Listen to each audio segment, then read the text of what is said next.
a melhor forma de preparar o seu filho para o momento da escolha profissional?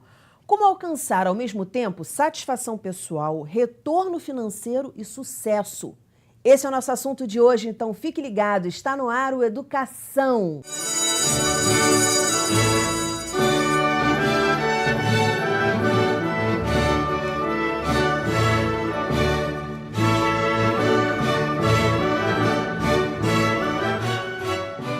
Meus convidados são o escritor, psicólogo, psicopedagogo, gestor de carreiras Eliseu Neto e a especialista em literatura infantil, produtora cultural, presidente do Instituto Conta Brasil, contadora de histórias, Benita Prieto. Muito bem-vindos ao programa. Eliseu, eu vou começar com uma pergunta geral para a gente ir se aprofundando. Como é que a gente prepara uma criança, um adolescente para esse momento da escolha profissional? Começa com a ideia de pensar, será que tem este momento? Qual é o momento? Pode dizer que a escolha profissional começa com a fantasia. Sonho que eu vou ser professor, que eu vou ser o Batman, que eu vou ser o super-herói. E depois eu vou para uma fase mais de experimentação, onde seria importante. Hoje em dia, o Brasil não tem esse hábito, mas seria importantíssimo que os adolescentes pudessem trabalhar. Como os americanos, que fazem muito isso. Sei. Mesmo o jovem da classe média, ele vai lá servir café, lidar com dinheiro, lidar com horário, experimentar, para depois ter uma fase muito mais aquisitora, escolhe a carreira e a gente vai fazendo a vida inteira. Inclusive, eu posso ter trocas de carreira. Ficar 10, 15 anos numa área, de repente fica aquilo aí não me serve mais e uma outra coisa eu me descobri. A gente nem usa mais o termo vocacional, que é vocação, vocare, de chamado, como se eu nascesse para alguma coisa, para termo profissional, porque a gente troca. Eu sou psicólogo, dou aula. Quando eu fiz psicologia, não pensava em dar aula. Hoje estou no Ministério da Cultura, também não pensava que eu ia acabar trabalhando com o poder público. A gente vai fazendo várias mudanças de carreira ao longo da vida, porque surgem oportunidades, você descobre habilidades. Você se transforma, porque a gente nasce de um jeito e a gente vai se modificando ao longo da vida. O Eliseu falou várias coisas aqui, Benita, que a gente já pode se aprofundar. Por exemplo, aos 17 anos, o cara tem que escolher uma coisa que ele tem que ser para o resto da vida, porque senão ele é um fracassado, ele não sabe o que escolhe. A gente ainda está muito atrasado nisso. Eu acho engraçado que Eliseu falando, eu estava refletindo sobre a minha própria história. Eu fiz teatro a minha vida inteira, né? Sou atriz. E o meu curso do 2º grau foi o curso técnico de laboratório de análises clínicas, porque eu imaginei que eu ia ser médica. Só que aí, quando eu fiz o teste vocacional, né, o maldito teste vocacional, chegou o que deu? Artes. Cheguei em casa, falei, vou fazer a faculdade de teatro da Unirio. Meu pai falou, não vai, não. Ai. Não vai, Passei não. por isso. Isso, vai fazer alguma coisa que dê dinheiro, porque atriz você já é ótima. Não precisa mais investir nisso daí, vai seguindo, porque ele achou... Inversão, né? Não é que inversão, é. E aí eu tentei a faculdade de física, que era o momento da física nuclear no Brasil, década de 80, não passei.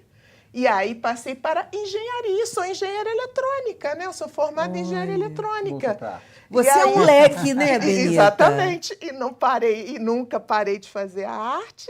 E aí, como engenheira eletrônica, quando entrei nessa área de contador de histórias, ia escrever textos e as pessoas falavam assim, não pode assinar um texto como engenheiro eletrônico, o pessoal da letras, da pedagogia, não vai acreditar nisso. Aí fui fazer especialização em literatura infantil, juvenil, leitura, teoria e prática. Olha que loucura, eu sou a própria história. Então, Eliseu, quer dizer, isso é comum nas pessoas? Muito. Se a gente pegar, olha, vamos esquecer o drama da escola pública, que 50% dos jovens não termina a escola básica. Vamos pegar o povo que passa no Enem.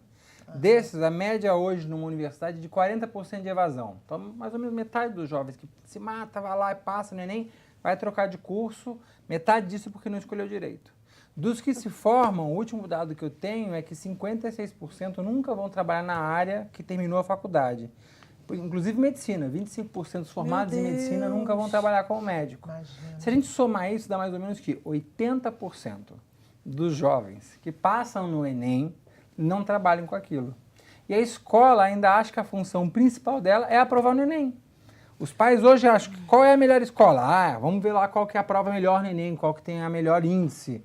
Isso é o maior engodo que existe na educação.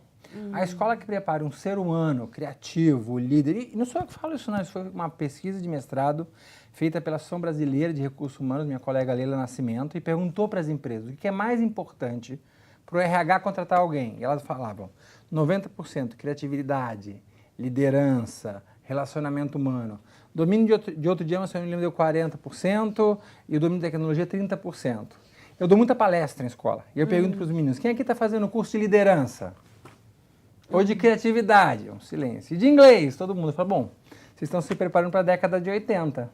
Porque os nossos jovens ainda se preparam para a década de 80, onde você ter um bom diploma, falar um outro idioma e um cursinho de informática era a garantia de que você ia ter um futuro. Perfeito. Hoje não. A gente saiu de uma época de profissões que davam dinheiro para profissionais criativos e inovadores que na sua área desenvolvem e ganham dinheiro. Graças a Deus. Exatamente. Bom, Graças né? a Deus. Isso tira um Uma coisa peso. muito importante que você falou foi o seguinte: a gente aqui não tem essa cultura de deixar os adolescentes trabalharem. Eu sempre bato nessa tecla porque eu comecei a trabalhar adolescente.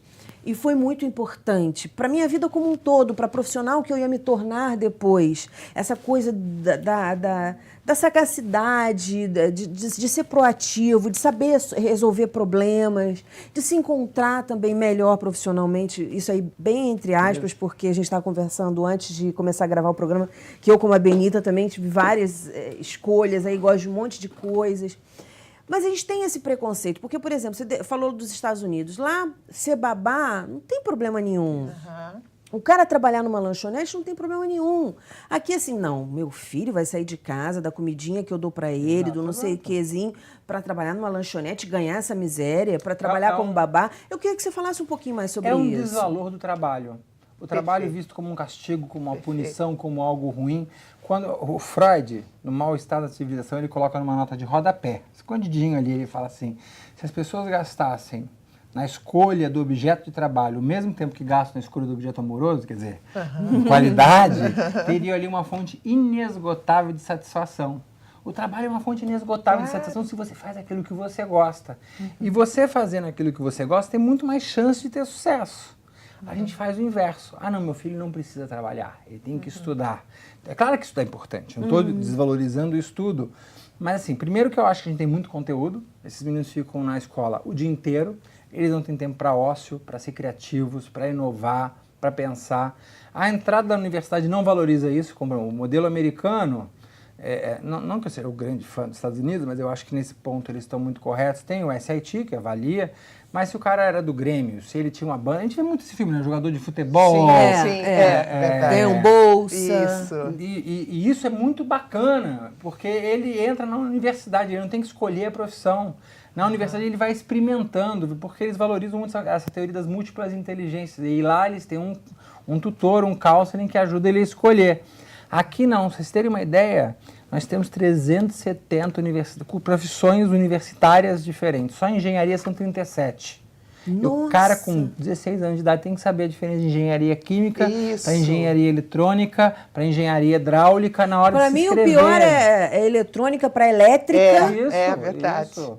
Não, o pior é profissões que você não sabe que existe. Biomedicina, imunologia, engenharia cartográfica, naturologia aplicada. Então eu brinco com os meninos quando eu vou falar palestra, eu falo assim, é que nem uma festa, né? Você vai na festa, chega uma menina bonitinha, você vai lá, fica com ela, depois chega uma maravilhosa, que é tudo que você queria, é melhor amiga da outra, dançou. Você não vai poder.